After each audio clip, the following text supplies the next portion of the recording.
Years ago, I started going to church. I needed to really get some wardrobe to actually fit into the concept of most of the men in the church. I needed to get some suits. So I actually got one suit and I mixed and matched the colors over. In particular, it was a gray suit. And I wore this same suit for 7 consecutive weeks in the beginning stages of me joining the ministries. But back in my days of high school is where I really got a sense of fashion. I started to become a young man. That's where it all started. One day I just realized in order for me to be my own boss, I had to start my own business. And the only way you can do it is to really start your own branch. I launched out into the deep and began to work my own business. I was driving along MLK and I saw something in the window and I went inside the storefront and I was talking to this particular young lady. And she showed me this particular property and I came in and I saw it. I began to rent it and the rest was history. It was a great time for me to do it. So I look up and 8 years later, this has turned into an excellent opportunity for me. There needed to be another male leadership with a vocal standpoint to come into the community that could represent men. Male leadership is definitely missing. There are a lot of women standing at the forefront. Me having a small amount of impact is better than having no impact at all. One of the things that I do is I'm able to go and talk to young folk about being difference makers. Talk to young folk about the importance of education.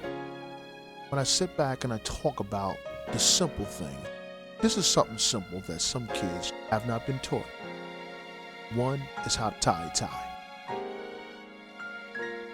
2 is how to really fold and hang up your pants. 3 is really just how to carry yourself. You need one person to supply a blueprint. And you need one person or a couple of people to stand at the forefront to say, hey, these are the steps it takes to become successful. Even if it's bare minimum, you have to be able to show people your efforts and your strides and your commitment that turns into your passion. So it means a lot to me because it's a lot of hard work behind anything that's leading to success. Every year I realized that there were people out here that's going to need you one way or another. So we developed giving food out to people, helping people out in the community. Along came with that, we started putting together small donations to help kids within the school. There's 3 different needs that we start to launch.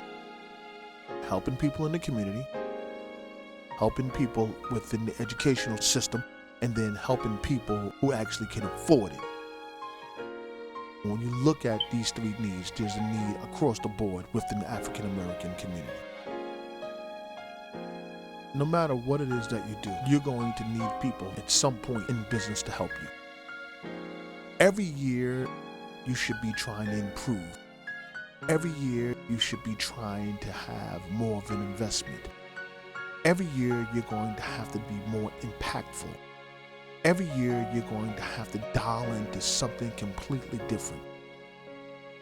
One thing that I realize about business, you're going to have to do things completely different than what you think it takes to be successful.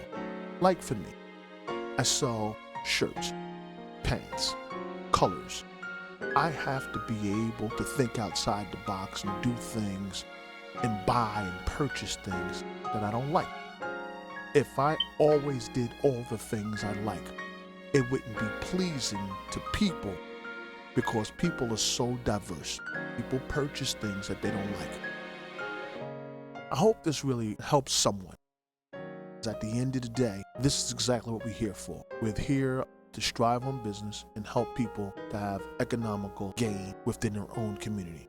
We know all the bad stuff, but some of the good stuff just takes really, really hard work.